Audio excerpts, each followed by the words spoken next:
सुशील माताओं में कल चर्चा चल रही थी कि हमें सम्यक दर्शन की पहचान कैसे करने की हमें आया है। कल मैंने चर्चा करी थी सम कि जब तक समता नहीं आई तब तक सम्यक दर्शन हमारे जीवन में आने वाला नहीं। उसके बाद दूसरा नंबर है संवेग। संवेग का मतलब है जिसका वेग संसार की तरफ जा रहा है और जाते हुए वेग को क्या कर देना, ब्रेक लगा देना, उसका नाम है संवेग।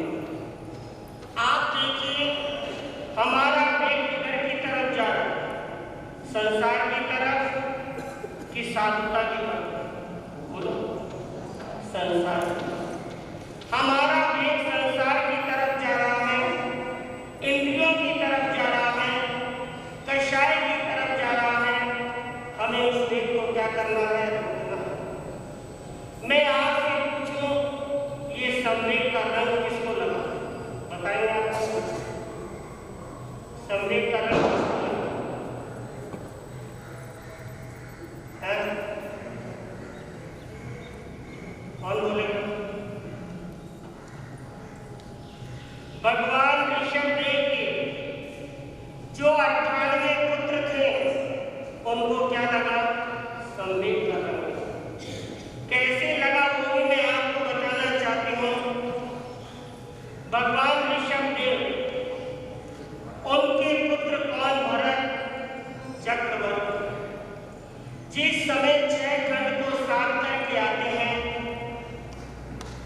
और चक्र को प्राप्त करके आते हैं, परंतु वो चक्र अयोध्या नगरी के अंदर प्रवेश नहीं कर रहा है, अंदर की तरफ नहीं आ रहा है। तब भरत महाराज विचार में पड़ गए कि ये चक्र अंदर क्यों नहीं प्रवेश कर रहा। मैं 6 खंड को जीत करके आ गया, पर यहाँ पे प्रवेश क्यों नहीं? तो उन्होंने अपने मंत्री से पूछा, हे मंत्रीश्वर, ये मेरा चक्र अंदर प्रवेश क्यों नहीं कर रहा? तब मंत्री ने कहा कि जितने भी राजा हैं वो सब आपकी आज्ञा के अंदर हैं, और जो आप आज्ञा देते हैं उसी आज्ञा के अंदर चलते हैं, परंतु आपके 98 भाई और बाहुबली वो आपकी आज्ञा में नहीं। इसलिए ये चक्र रत्न क्या है कि प्रवेश नहीं हो रहा। तब उन्होंने अपने 98 भाइयों को ये संदेश भिजवाया कि तुम्हें मेरी आज्ञा क्या करनी पड़ेगी, माननी पड़ेगी। तब 98 पुत्रों ने सोचा, ऋषभदेव के 98 पुत्रों ने चिंतन किया कि अगर भाई के तरीके से आज्ञा मनवाए तो हम मानने के लिए तैयार हैं।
कि मांगा और फिर भी नहीं।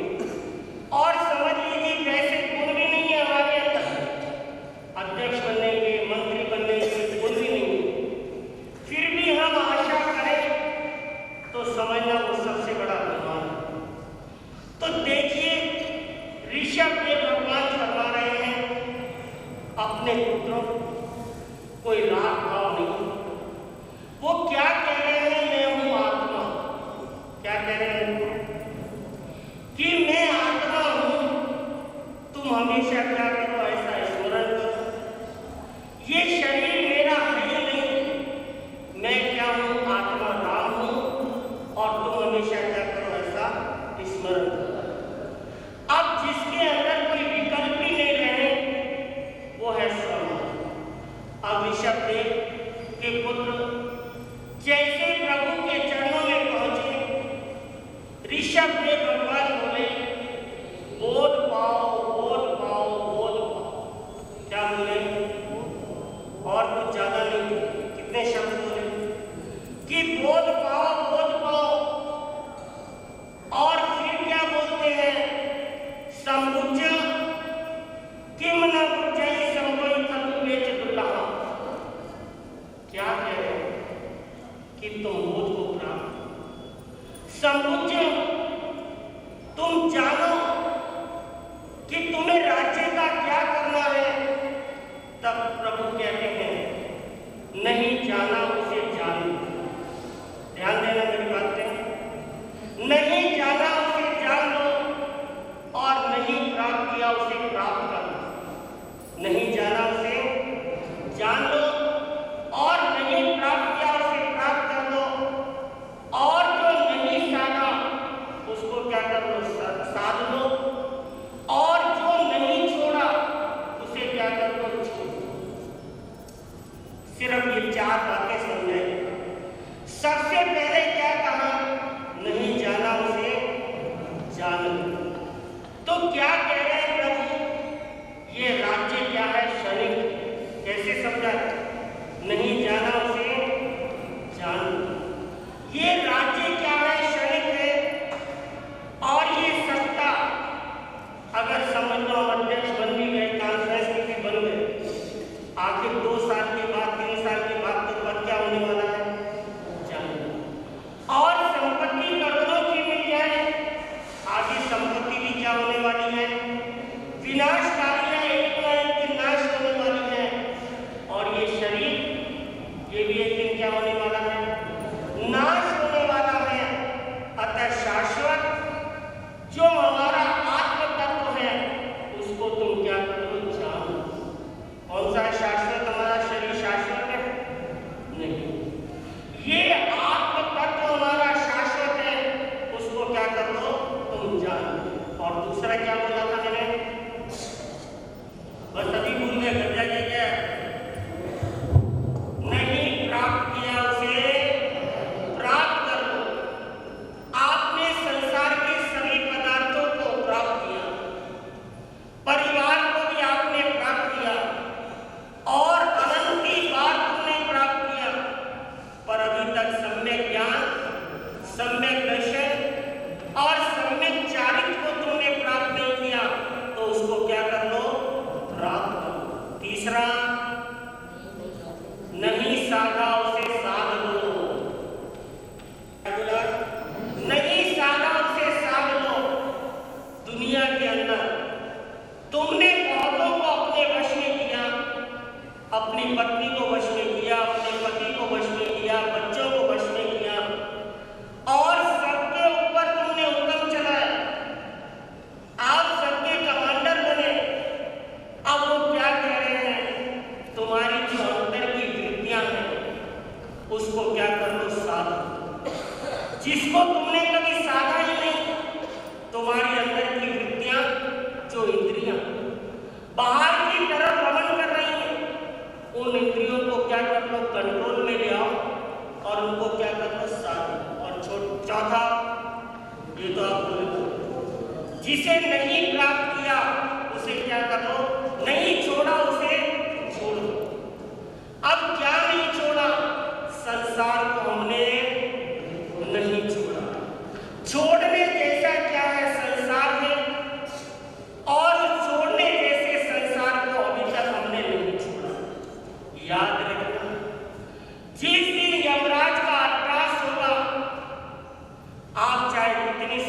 सुविधा में जी रहे होंगे, परंतु यमराज का एहसास होगा, उस दिन आप नहीं भी जाओगे तो भी आपको जाना पड़ेगा। तो नहीं छोड़ा उसे छोड़ दो, जिसको तुमने संसार को नहीं छोड़ा उसको क्या कर दो, छोड़ो। अब 98 पुत्रों ने ये बात सुनी और सुन के उनको वैराग्य का रस लग गया। उन्होंने विचार किया, अब भाई भरत के पास में राज्य लेने के लिए नहीं जाना है, अब हमें राज्य की जरूरत नहीं। किसको लगा संवेद का रस? भगवान ऋषभ देव के 98 पुत्रों को अब वो भगवान से क्या कहते हैं कि हम जानेंगे हमारे आत्म तत्व। क्या करेंगे? अभी तक हमने आत्म तत्व को नहीं जाना प्रभु, आपकी वाणी सुन के हम क्या करेंगे? आत्म तत्व को जानेंगे। और अभी तक हमने प्राप्त नहीं किया ज्ञान दर्शन चारित्र को, और उस ज्ञान दर्शन चारित्र को हम क्या करेंगे? प्राप्त करेंगे। अभी तक हमने अपनी वृत्तियों को नहीं साधा, आज से हम अपनी इंद्रियों पे क्या कर लेंगे? कंट्रोल। और नहीं छोड़ा उसे छोड़ दे, आज से हम संसार को छोड़ देंगे और आपके चरणों में क्या लेंगे? ये है संवेद। कितना सुनते आप, कितना सुनते सुनते आप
तो देखिए उनको संवेद का रंग लगा। शाही संगीत की क्या हुई प्राप्ति, और शाही संगीत वाला उसी भाव में मोक्ष में जाता है, और कदाचित उस भाव में नहीं गया तो 3 भाव और एक किले का भाव किया तो 4 भाव, उससे ज्यादा भाव नहीं करता। तो हमें भी सोचना, सम्यक दर्शन की हमें क्या हो, प्राप्ति हो। और गुरुदेव भी पधार गए हैं आज हमारे सभा में, हमारे परम गुरुवर जिनके नस नस के अंदर गुरुवर के प्रति, गुरु गुरुओं के प्रति श्रद्धा का भाव भरा है, ऐसे हमारे सुश्रावक दयालाल जी। आप देखिए जिन्होंने वर्षित तक भी किया और जोड़े से किया, उनकी धर्मपत्नी भी अभी भी वर्षित तक चल रही है। हर साल ये हनुमान की तरह निकलते हैं और उनके पीछे इनकी सेना क्या रहती है? इनकी सेना इनके पीछे रहती है और हर साल अपनी सेना को साथ में लेके क्या हो जाते हैं? निकल जाते हैं। क्योंकि कई बहनें ऐसी होती हैं बेचारी जो अकेली जा नहीं सकती।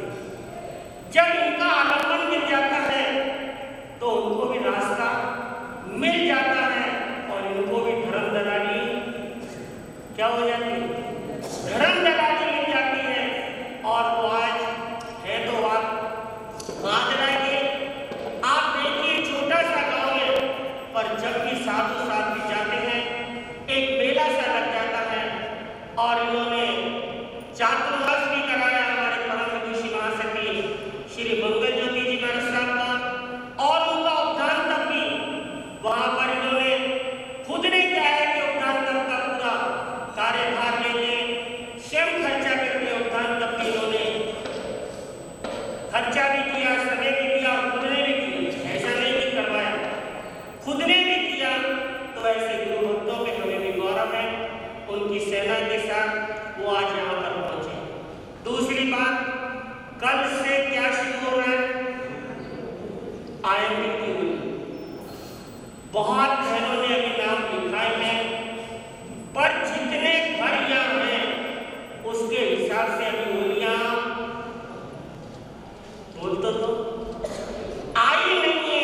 थोड़ा सा मन क्या कर लो, मजबूत बना लो कि चाहे कुछ भी हो जाए, मुझे इस साल होली तक प्रवर्तक श्री जी के चरणों में क्या करनी है, समर्पित करनी है। और गुरुदेव का एक ही सपना है कि 108 क्या होनी चाहिए। और भक्त वही है जो गुरु की इच्छा को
दुनिया में 84 लाख ज्योतिर्लिंग बताई गई है। जितने भी दृश्य हम देख रहे हैं, जितने भी जीव हम देख रहे हैं, चाहे वह दृश्य रहो चाहे वह अदृश्य रहो, ऐसे दुनिया में अनंत अनंत जीव भरे हुए पड़े हुए हैं। पशु जगत, वनस्पति जगत और वनस्पति में भी साधारण वनस्पति और प्रत्येक आदि जो वनस्पति है उसमें भी कंदमूल की जो जाति है उसके एक सुई के नोक के भाग में इतने, वहां पर भी अनंत अनंत जीव शास्त्रकार बता रहे हैं। और ऐसे सारे जीवों में अरबों खरबों की संख्या में कौन है? मनुष्य है। अब विचार कीजिए, अनंत अनंत जीव कहाँ और अरबों खरबों जीव कहाँ? जैसे सागर में एक बूंद बूंद जैसे मनुष्य है, और ये मनुष्य का जीवन मिलना कोई साधारण बात। अनंत अनंत पुण्यवाणी का उदय हुआ है। पहले के पूर्व के भाव में व्यक्ति ने कहीं न कहीं अच्छे कार्य, परोपकार के कार्य, पुण्य के कार्य, धर्म दान पुण्य आदि किया है। बदौलत उस पुण्य का संचय हुआ और आखिर जाकर मनुष्य को यह मनुष्य देह हमारी आत्मा को मिला हुआ है। इसलिए ये सोचना कि मनुष्य होना बहुत सुलभ है। मनुष्य होना अत्यंत दुर्लभ बताया गया है और ऐसा ये जीवन हमें मिला है क्योंकि मनुष्य जीवन से ही व्यक्ति आत्मिक विकास करते हुए शाश्वत सुख को प्राप्त कर सकता है, मोक्ष मंदिर को प्राप्त कर सकता है और उसके द्वारा ही आत्मा का क्या हो सकता है, उद्धार हो सकता है। लेकिन आज मनुष्य क्या कर रहा है? आज खाओ पियो आयुष करो, आराम के साथ सो जाओ, नहीं तो निरर्थक बातों में अपना समय व्यर्थ डाल रहा है, निरर्थक कार्य कर रहा है। हम देखते हैं पाश्चात्य संस्कृति और भारतीय संस्कृति। भारतीय संस्कृति एक नंबर की संस्कृति मानी जाती, ऐसी संस्कृति, लेकिन आज क्या हो रहा है? थोड़ा सा चिंतन करो, मनन करो। आज वो लोग सुधर रहे हैं और हम लोग, बोलो, आज वो लोग रात्रि भोजन का त्याग कर रहे, उनकी जीवन की शैली ऐसी बनी है, चाहे वो व्यापार वर्ग रहो, चाहे वो बिजनेस वाले लोग रहो, सवेरे टाइम पर जाना, अच्छे दिल लगाकर काम करना, शाम को सूर्यास्त के पहले पहले घर आना, सूर्यास्त के पहले पहले भोजन करना है। स्वच्छता के बारे में, विचार के बारे में वो लोग हमसे आगे आगे निकल रहे हैं और आज हम वही पाश्चात्य संस्कृति का क्या कर रहे हैं? अनुकरण कर रहे हैं। चाइनीज आइटम, फिर ब्रेड बटर, ये चीजें वो छोड़ रहे हैं, हम लोग खाते खाते आगे बढ़ रहे हैं। आज देख रहे हैं हम दिन किसके चल रहे हैं? बोलो ना, नवरात्र के दिन चल रहे हैं। और नवरात्र में क्या होता है? एक तो घट स्थापना आप करते हैं और दूसरी बात क्या करते हैं? बोलो, रात के समय में क्या चलता है? डांडिया चलता है। अरे क्या कैसी संस्कृति है, कैसा एक जैन समाज, एक जैन हमारा धर्म एक नंबर का माना जाना वाला धर्म, और इस धर्म में क्या क्या हो रहा है? नाच गान रास्ते के ऊपर, नाच गान अलग अलग जगह के ऊपर, और कितने कितने दुर्घटनाएं इसके द्वारा समाज के सामने आ रही है और फिर पश्चाताप करते हैं। लेकिन ज्ञानी भगवंत फरमाते हैं अब पछताए क्या जब चिड़िया। हम उसे क्या मान रहे हैं? फैशन मान रहे हैं। देखो मेरी बेटी कहाँ जाकर क्या कर रही है, देखो मेरा बेटा वहां पर जाकर डांस कर रहा है, कितना अच्छा, और कहाँ कहाँ फोटो आ रहे हैं। बंदो थोड़ा सा चिंतन करिए, मनन करिए। अगर हमारी आत्मा का उद्धार करना है तो हमें संस्कृति का पालन करना है, और संस्कृति का पालन अगर अच्छी तरह से होना चाहिए तो उसके लिए जीवन में चाहिए संस्कार। बाकी कार्य आए ना आए, एक संस्कार की कार आ गई, घर की मर्यादा, घर की सारी बातें, और उस घर से अगर बच्चे हमारे चलते हैं तो आगे बहुत सारी दुर्घटना से हमारे बच्चे बच पाते हैं। एक संकल्प जरूर करिए, आगे दुर्घटना होने से अगर आप अपनी आत्मा को, अपने परिवार को, अपने बेटे बेटियों को बचाना चाहते हैं तो ऐसे जगह पर, और खास करके शादी ब्याह रात के फंक्शन टोटली अवॉइड कर दीजिए। एक संकल्प कीजिए, हमारे बेटे बेटी की शादी अगर करनी है तो हम रात को शादी नहीं करेंगे, दिन की शादी, शाम को रवाना, और आप भी फ्री और टेंशन से पूर्णतः मुक्त। क्या चाट पार्टी, क्या डांस, छोटे छोटे बच्चे को ऐसे संस्कार दिए जा रहे हैं। देखो वो बच्चा कितना अच्छा डांस कर रहा है, मेरे बेटे को भी कहा डांस के क्लास में देखना है। बंधु थोड़ा सा विचार कीजिए। एक पवित्र पावन माना जाने वाला ऐसा हमारा जैन समाज, जैन धर्म, और हम कहाँ पर जा रहे हैं, कितने भटक रहे हैं। अरे इसे नहीं कहते हैं हमारी बुद्धिमानी, इसे कहते हैं हमारी नादानी, अज्ञानता है ये। अज्ञानता, चाहे घर में बड़े बुजुर्ग रहे हो, ऐसी चीजें उन्हें अवॉइड करना चाहिए। घर में ऐसा अनुशासन हमारे होना चाहिए कि जो भी चीजें हो मर्यादा के साथ में हो। बंधु थोड़ा सा संस्कार और संस्कृति रहेगी तो जीवन का उद्धार होगा, तो ये हमारे मनुष्य जन्म हमारा सफल और सार्थक हो जाएगा। एक दुनिया का सबसे बड़ा सत्य है, मृत्यु सबके लिए अटल है, जो जन्मा है उसे एक न एक दिन। कोई अमर यहाँ पर रहा हुआ भीष्म पितामह, जिसे अमरता का क्या है वरदान मिला था, लेकिन अंतिम समय उसे भी यहाँ से जाना पड़ा है। चाहे कृष्ण रहो, चाहे राम रहो, एक ना एक दिन सबको जाना पड़ेगा। चाहे सम्राट रहो, राजा रहो, गरीब रहो या कोई अमीर रहो, लेकिन एक ना एक दिन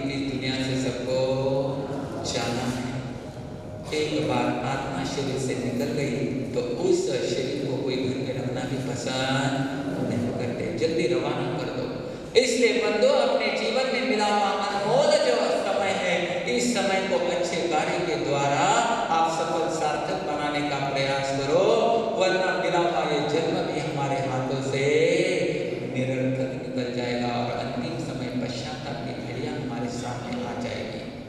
एक बुजुर्ग व्यक्ति बड़ा ही धनवान, बड़ा ही धन संचय उसने किया, अपने स्वास्थ्य की तरफ ध्यान नहीं दिया, अपने कर्म से वह डरा नहीं, लेकिन जीवन में एक ही ध्येय था, बाप बड़ा ना भैया, सबसे बड़ा रुपया। आज बोला बाल किसका है? जिसके पास रुपया, उसको हाजी हाजी करने वाले बहुत सारे दुनिया में मिल जाते हैं। उस व्यक्ति ने अपने जीवन में धन संचय किया, न बेटों की तरफ ध्यान दिया, न संस्कार की परिवार में संस्कार देने की तरफ ध्यान दिया, और उस व्यक्ति ने बहुत सारा धन संचय किया और वो बड़ा खुश, क्योंकि बैंक में भी बैंक बैलेंस बहुत अच्छा, पास में धन, जमीन जायदाद, प्रॉपर्टी इतनी अच्छी, उससे बड़ा सुकून उसमें आ रहा है। लेकिन जब बुढ़ापा नजीक आ गया, बीमारियों ने घेर लिया, वो व्यक्ति डॉक्टर के पास जाता है, डॉक्टर को कहता है, डॉक्टर साहब चाहे उतने रुपए मेरे से ले लो, लेकिन इस बुढ़ापे से मुझे छुटकारा, बीमारियों से मुझे छुटकारा दे दो। लेकिन छुटकारा मिलने वाला नहीं है।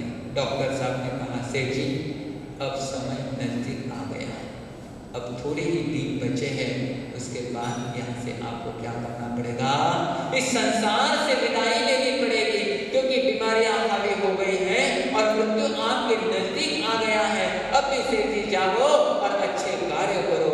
ऐसा उपदेश डॉक्टर ने दिया। सेठ जी की आंखें खुल गई, विचार कर रहे, अब समय क्या है, थोड़ा सा अवसर मिला है, थोड़ा समय है लेकिन अवसर मिला है, अब क्या करना चाहिए। मैं इतने दिन से बीमार हूँ, लेकिन घर वाले, परिवार वाले, मेरे पोते, मेरी पत्नी और मेरे बेटे को भी आकर सामना नहीं पूछ रहे हैं, बाहर वाले ध्यान नहीं दे रहे हैं। मैं बड़ा स्वार्थी, मैंने आज तक सिर्फ धन के पीछे अपना दिल और दिमाग लगाया है, अब मुझे क्या करना है, इनकी अपेक्षा नहीं रखनी है, मुझे अच्छे काम कुछ ना कुछ करने हैं।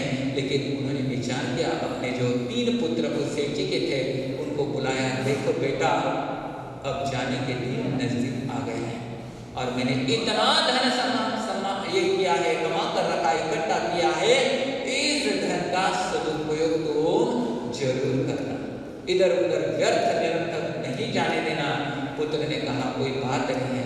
पिता ने कहा मृत्यु आ रही है नजदीक। बेटों ने कहा कोई बात नहीं पिताजी। 1 नंबर का बेटा कह रहा है अपने पिताजी को, पिताजी आपकी मृत्यु होने के बाद में मैं आपको अच्छी बढ़िया कार में लेकर स्मशान में लेकर वहां पर जलाकर आ जाऊंगा। दूसरा बेटा वहां पर खड़ा था, उसने कहा अरे तू कैसी पागल जैसी बात कर रहा है भैया, कार के लिए पेट्रोल लगेगा, इसकी अपेक्षा मैं अपने पिताजी को साइकिल के ऊपर पीछे पैक कर क्या करूंगा, लेकर छोड़कर आ जाऊंगा। पिताजी सुन रहे हैं, देखो बेटों की कहानी, कोई भरोसा दुनिया का नहीं है, ध्यान रखना, आप जाओगे तो कुछ पाओगे, नहीं तो सब हाथ से छूट जाने वाला है। नंबर किसका आ गया? तीसरे नंबर के बेटे का नंबर आया। वो बोले अरे भैया तुम भी कैसे बात करते हो, साइकिल यहाँ से स्मशान घाट तक जाएगी, टायर कितना घिसेगा उसका, इसलिए मैं क्या करूँगा, अपने पिताजी को मृत्यु के बाद पीठ के ऊपर लेकर जाऊंगा और गंगा जल में डालकर फेंक कर आ जाऊंगा। कौन सुन रहा है? पिताजी सुन रहे हैं। जिस पिताजी ने अपने लिए कुछ नहीं किया लेकिन बेटों के लिए इतनी धन संपत्ति इकट्ठा करके रखी है, वो पिताजी सुनकर रोने लग गए हैं, अपना सर पटकाने लग गए हैं, कहां से ऐसे पुत्र को मैंने जन्म दिया है। वो बोलता है कि बेटो इतना भी करने की जरूरत नहीं है, लाओ मेरी काठी और मेरा शर्ट लेकर आओ और मेरे जूते लेकर आओ, मैं डालकर यहाँ से स्मशान के वहां पर जाकर बैठता हूँ, मृत्यु तो वहां पर भी मुझे आ जाएगी। बेटों ने तुरंत क्या किया, काठी ला कर दी, जूते ला कर दिए, शर्ट ला कर दिए और पिताजी वहां पर निकल रहे। पिताजी जल्दी जल्दी करना, आपको जाना है तो देर किस बात की, आप जल्दी से रवाना। पिताजी आंखें खुल गई थी, वह स्मशान घाट तो नहीं गए, अपने दुकान पर गए, मुनिम जी को बुलाया, मुनिम जी लाओ सब हिसाब किताब कितना है, कितनी प्रॉपर्टी मेरे नाम पर है, और उसमें से 50% प्रॉपर्टी अपने बेटों के लिए रखी। रही हुई 50% प्रॉपर्टी उस सेठ जी ने अच्छे अच्छे सामाजिक कार्य करने वाली धार्मिक संस्थाओं को क्या की, भेंट की। एक दिन में जिंदगी में इतना दान पुण्य नहीं किया था, इतना दान पुण्य उन सेठ जी ने एक दिन में कर दिया। और एक दिन में जिस सेठ जी को कोई पहचानता नहीं था, उस सेठ जी का क्या हो गया, चारों ओर नाम ही नाम। लोग कहते हैं मनसा अभी तो नहीं है, बाद में करेंगे, बाद में करेंगे, बेटे है बेटे के लिए रखना है, लेकिन भरोसा है बेटा पुण्य करेगा नहीं करेगा। इसलिए अपने हाथ से जो पुण्य करोगे, दान दोगे, वही पुण्यवानी आपके साथ में चलेगी। कहने का मतलब जब जागे तब सवेरा।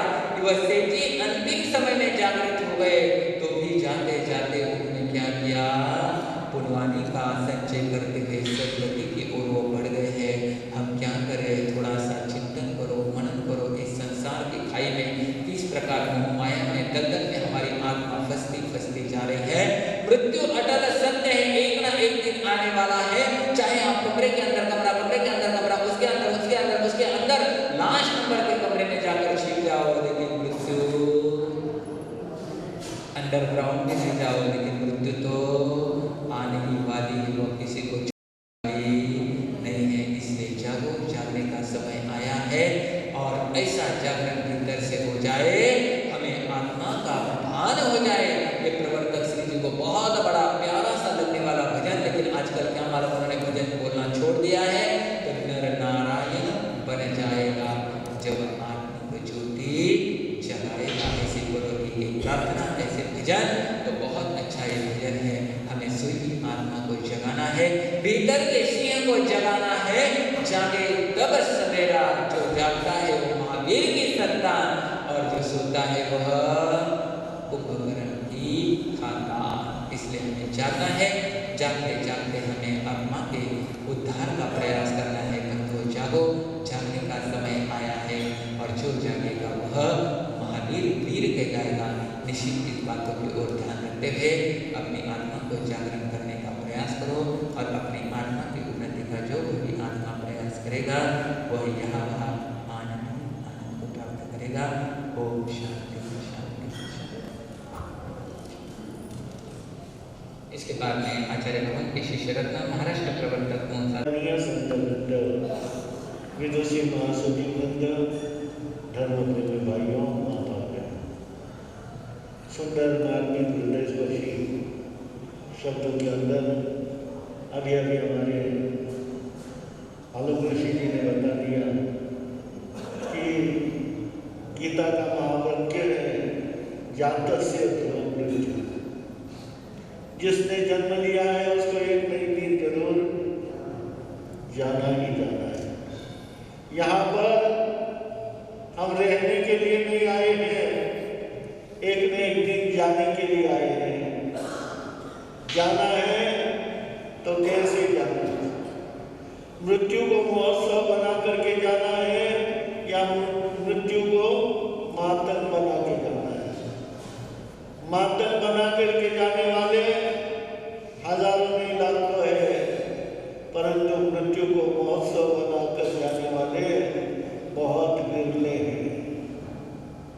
जाना तो है, परंतु जाने के पहले हमें विचार करना है, मैं यहाँ किस लिए आया हूँ और क्या कर रहा हूँ, किसके लिए आया हूँ? आप कहेंगे जाने के लिए आए हूँ। जाने के लिए तो सभी आए हैं, परंतु यहाँ कुछ करने के लिए आए हैं।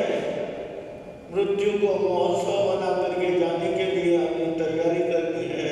अभी कह रहे थे नर नारायण बन जाएगा, नर नारायण बन सकता है। हर आत्मा के अंदर परमात्मा बनने की क्षमता है। हर कंकर शंकर बन सकता है।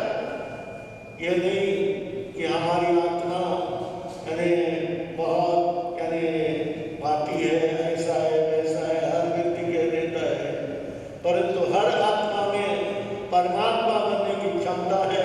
परंतु परमात्मा बनने के पहले हमें विचार करना है कि मैं यहाँ जो आया हूँ किस लिए आया हूँ, क्या कर रहा हूँ। संसार के अंदर हम क्या करते हैं, रात दिन उसी झंझटों में पड़ करके रात दिन अपने जिंदगी को समाप्त करते हैं, परंतु कभी ये नहीं सोचते हैं कि भाई बार बार तो ये मनुष्य देह मिलने वाला नहीं है।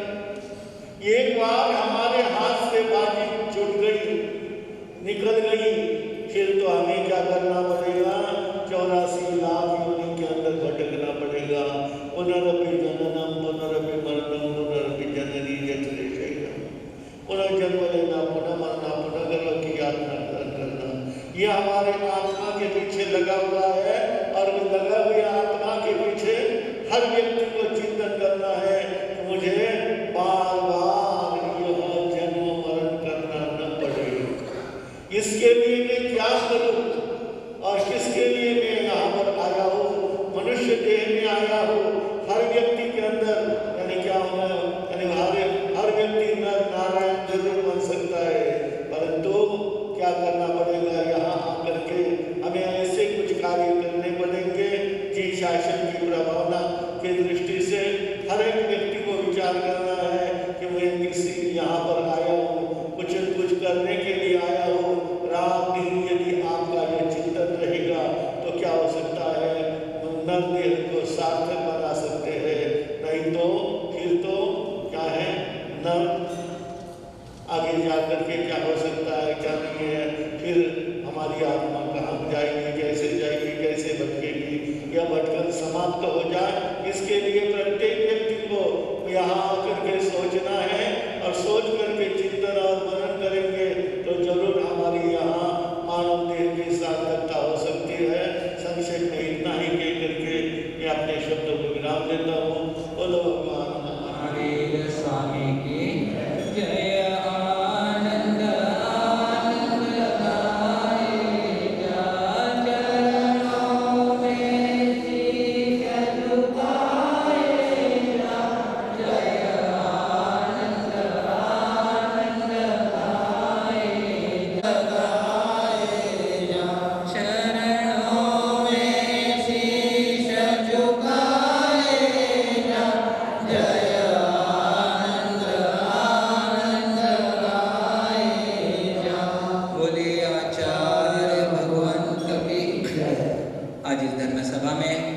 बेंगलोर से हमारे राहुल भैया, साथ ही साथ तृप्ति जी और उनका छोटा लड़का ध्रुव आया है।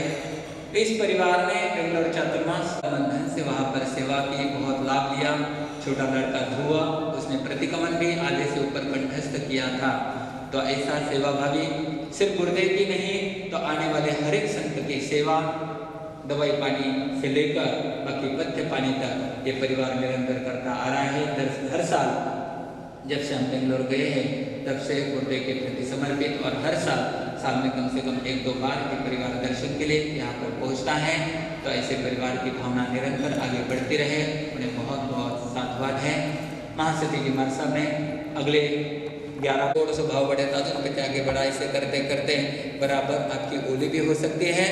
तो कल के दिन ज़्यादा से ज़्यादा अम्बिल इस आनंद पुष्कर दरबार में हो, ऐसी सभी की भावना है। जरूर इस भावना की ओर भी आप लोग ज़्यादा से ज़्यादा ध्यान लक्ष्य रखें। कल यहाँ पर बच्चों का शिविर हुआ, करीबन 99% या 100% बच्चों ने तुरंत मैगी, उसके बाद में और बाकी चीज़ें हैं तुरंत उन्होंने पहचान लिए। तो निश्चित अपने बच्चों को संस्कारित करने हैं तो रविवार और शनिवार के दिन 2 से 4 शिविर का आयोजन किया है। तो अधिक से अधिक संख्या में भेजने का बराबर सभी लक्ष्य रखें, इन बातों का ध्यान रखें। आइए संगत दिवस से सूचना, फिर आगे की बात। सभा के धर्मपीठ पर विराजित सभी संत सतियों को मेरी तिकुता से पाठ से भाव भरी वंदनाएं। बाहर गांव से पधारे सभी अतिथियों का एवं इस धर्म सभा में भगवान महावीर की वाणी को सुनने आए सभी महावीर के भक्तों का मैं स्वागत करता हूं। सभी को जय जनेन्द्र करता हूं। स्वागत के लिए मैं आगे बुलाना चाहता हूं राजस्थान प्रांत से पधारे परम गुरुभक्त श्रीमान दयालाल जी साहब हिंगड़, कृपया आगे आए। दयालाल जी साहब हिंगड़। पांजरपुर के जो अध्यक्ष है हमारे रमनलाल जी साबोरा, वो भी इस धर्म सभा में आए हैं। काफी वर्षों से उन्होंने भी पांजरपुर को अच्छी तरह से तन मन धन से वो सहयोग दे रहे हैं। तो कभी आप के सम्मान का हर्ष रमनलाल जी साहब।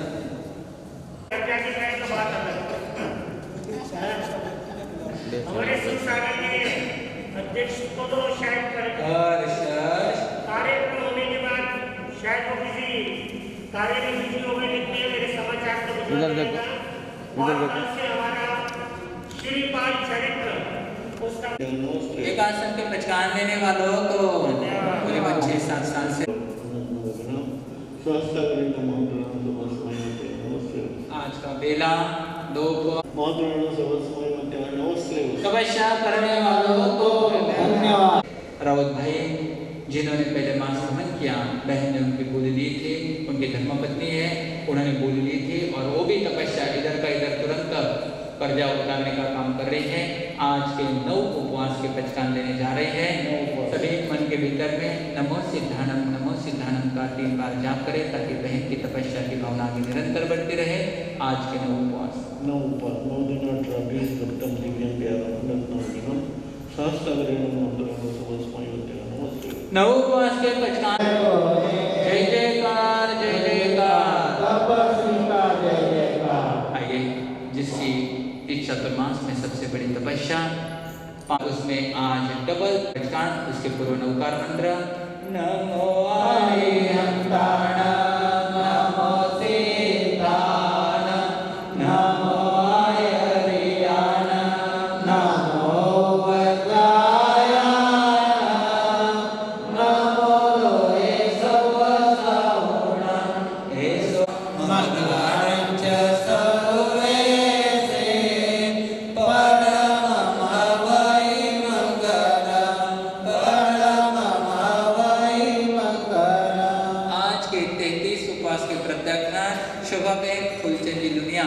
आज के 33 उपवास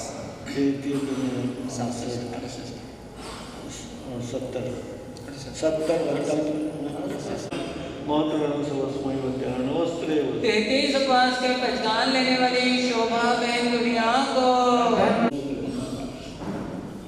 उत्सर्गाक्षयन्ते चिद्यन्ते विघ्नोदयमन प्रसन्नतामिति पूज्यमाने जिनीश्वरी सर्वानिष्टप्राणासाय सर्वविघ्नैः सर्वलब्धिर्निधानाय श्री गौतमाय नमो बुद्धेभ्याद्या चदारिमूलम् अर्यन्तमूलं सिद्धमूलं सबमूलं केवली पन्नत्तो नमो मंगलम चदारिमूलम् सिद्धालोत्तम सावधोत्तम केवली पन्नत्तो नमो चदारि शरणं भजामि अर्यन्ते शरणं भजामि सिद्धे शरणं भजामि साधु शरणं भजामि केवली पन्नत्तो नमो शरणं भजामि अर्यंत का शरण सिद्धो का शरण साधु शरण केवली प्रभु के दया धर्म का शरण चार